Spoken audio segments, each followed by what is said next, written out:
Okay, so today we've climbed up to this little spot in Hong Kong, and I'm gonna go ahead and do some infrared photography. This is a how to do infrared.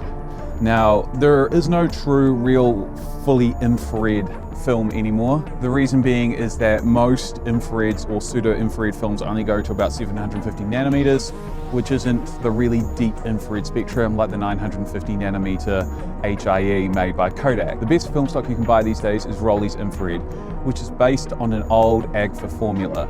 Now, to shoot infrared, one of the things you want to do is make sure that your sun is pointing towards your object. You do not want to be focusing towards the sun. The reason being is due to diffraction of light, which I'll explain later on in the video. The other thing you're going to need is an infrared filter.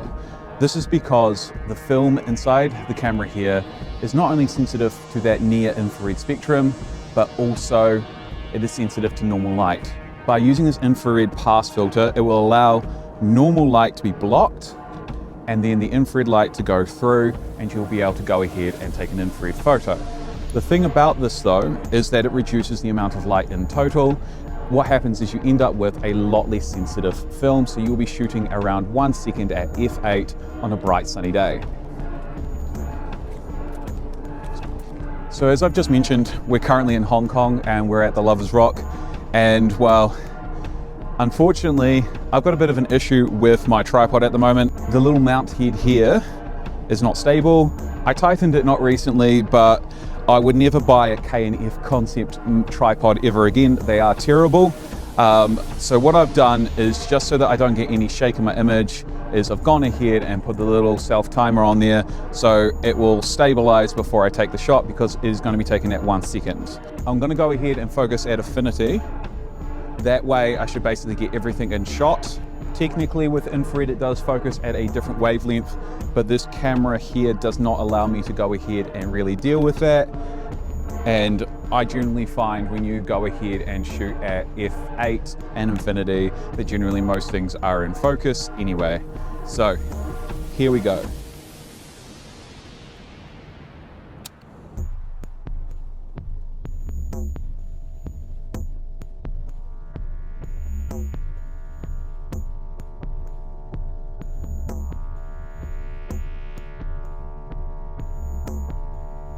Now, one of the things you can do with infrared is you can do trichroming, and then you can create the aerochrome look.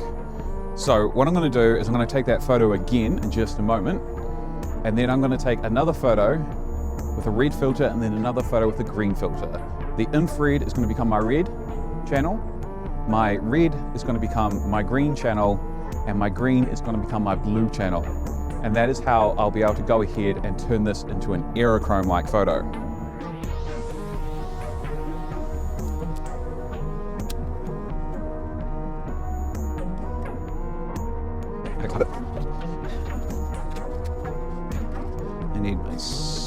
I want to do this in order. Take this off as gently as I can.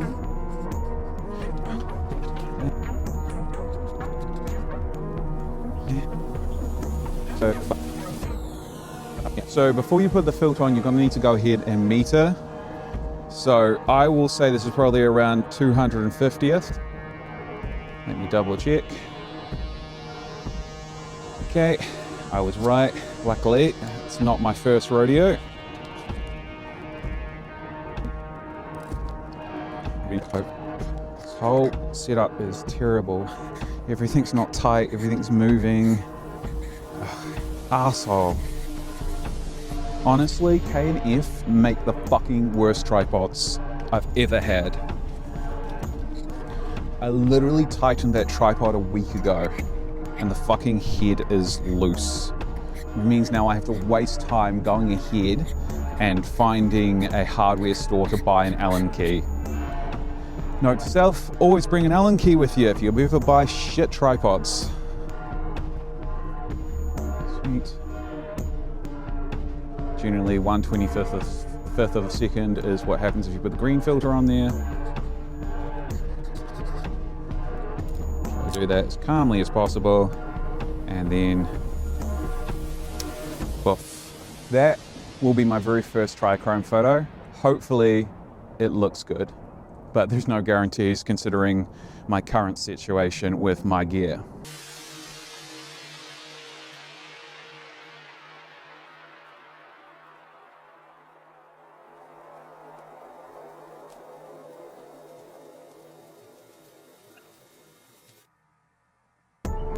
Okay, so I was going to go ahead and take a landscape trichrome as well, but this head here is giving me a little too much issues and it's just too wobbly for me to go ahead and take a photo like this. So I'm just going to take one infrared photo and I'm going to use the self-timer on here. Now on most infrared cameras, you will actually find a line that indicates where infrared focuses. It's a little red line right next to your main line. So with this lens right here, if I move just a little bit, there is a little red dot and it's telling me that that is where the infrared is going to focus. So I've just moved my infinite point to that. Now with shooting infrared, there is different ways to do it when it comes to having the best setup. I find that I like using my rangefinder here because I don't have to take the filter off to be able to go and see my image. When you look through an infrared filter, it is going to be pitch black. The issue is if you take the filter off all the time, you might end up moving your camera, which you don't have to do with a camera like this, so I would highly recommend it. Okay, yeah. I think that's it for there. Yeah, that head's that's bad. That's as bad as when we were in Japan.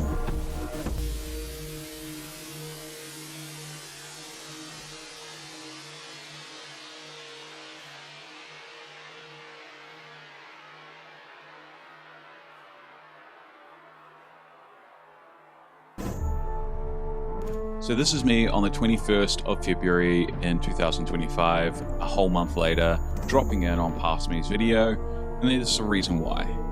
You may have noticed that with some of my photos that there are some weird little dots on them just above the horizon, as you can see by this image right here. Well, the reason why is because of a thing called motting. Now, motting is what happens when the backing paper has had too much humidity and moisture and been poorly kept in a humid environment, and the backing paper sticks to the film. Now, the reason why this happened as well is because it was kept in Hong Kong and wasn't kept fridged. Now, the film isn't that old. It's only expired in late November 2024. I picked it up in January 2025. So it was quite disappointing to see this film get ruined, in particular for this reason.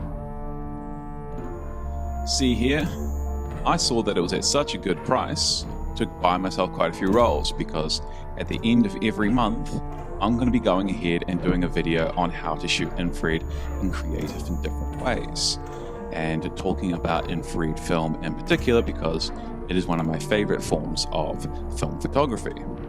And all these rolls were bought from the same store, so I suspect that with a lot of them, in particular the 120 rolls, I could run into some issues with them.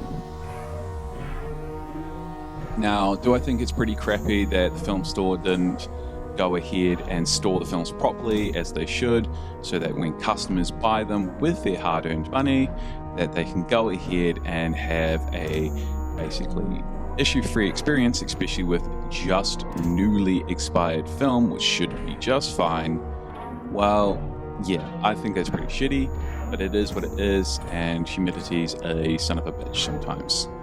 Luckily for me, I don't really care too much because none of these photos are going to be art house projects. They are just for YouTube videos, and I'm just going to put in a disclaimer, because if you want to know what infrared film should look like without having the little dots on a clear cloudless day, then all you need to do is have a look at these images. As you can see by these images, they don't have any little dots or any issues like that. So this is just me dropping in and saying that this happened, it is what it is. I did go ahead and rescan the film myself, and well, I actually think that my images, which I scanned at a higher resolution and on TIFF files, might not have actually come out better than my lab's JPEG files, but you know, really, when you're scanning film, and particularly infrared film, it's not one of the most densest films out there, and I find that flatbeds struggle with scanning infrared film, and same with Fuji Acros, because they are quite relatively thin negatives when you go ahead and shoot them. So that's just by the by. But you can see here by these color infrared trichromes that I did that there is some difference between scanning it at home and scanning it at the lab. And in this instance, I actually think the lab scans came out better. But there are instances when I went ahead and scanned the film with my scanner that I was able to get a bit more detail out and clear out the images a lot easier, because with the TIFF file, it is way higher resolution, which makes it a lot easier to go deep into the image and just remove little spot by little spot, or scratches or dust. It is very time consuming, but I was able to go ahead and do it. I am sorry if this infrared video is a bit all over the place. It was a bit ad hoc when I decided to go ahead and take this concept and just roll with it in Hong Kong. I will probably be doing a much more detailed how to infrared video later this year, where I do it much more concisely and not in a rush and not ad hocly. But for now, just enjoy the rest of the video. Let's go back to past me and just see what I was trying to do and what I was trying to say. So, till next time, it's been real, guys. Okay, so I've gone ahead and just taken an infrared photo.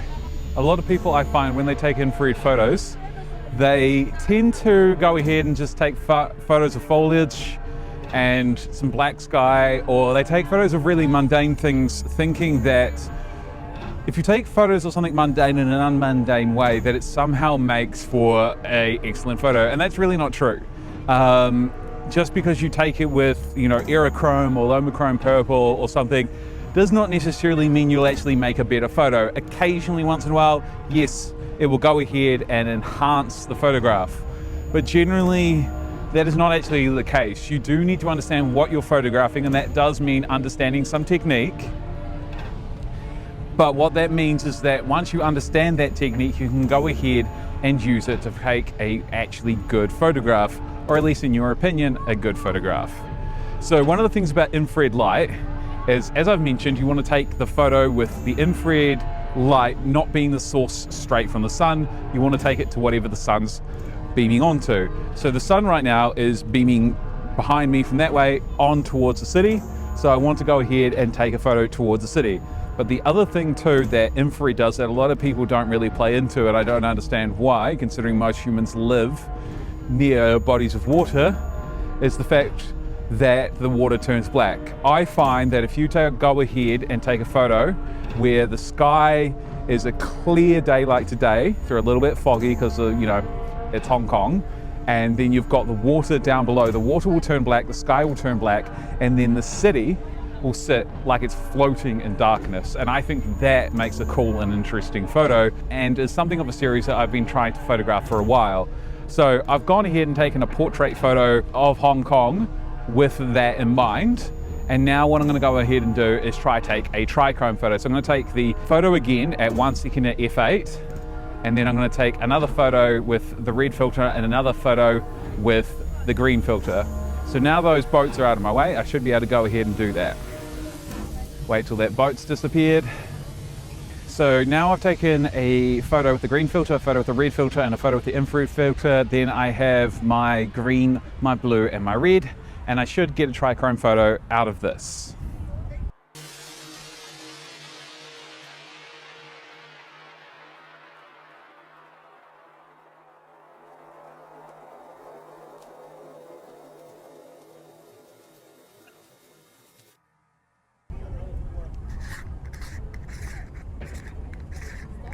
So one of the things about infrared film is that it can actually cut through a lot of that haze that you see. Now, most cities have a bit of haze, though cities like Hong Kong tend to have a much stronger haze. So what I'm going to go ahead and do is photograph to the most haziest section, which is towards this way, and let's see how it comes out. Okay, 3.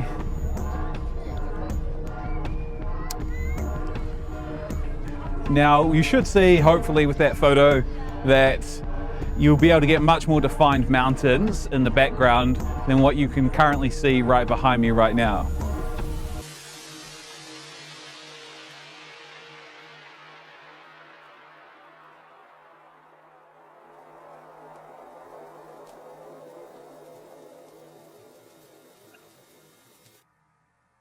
Sweet, so hopefully that is another trichrome photo done. I thought this would be just a cool little spot because they've got the yellow tops of those food places. God, I've forgotten what those are called.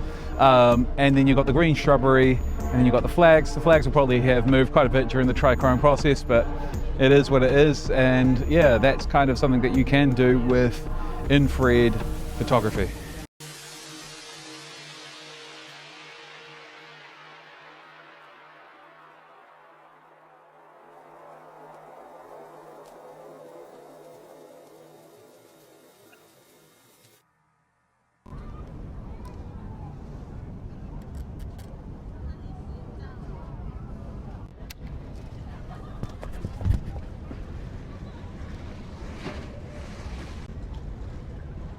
Did it take the photo? So this video is just kind of something that I'm doing on the spot. So if it doesn't exactly make sense straight away, just keep on following through. Once I've gone ahead and actually started editing this video and recording little bits and bobs, I will try to make this more cohesive. For now, this is my very first roll of this video done.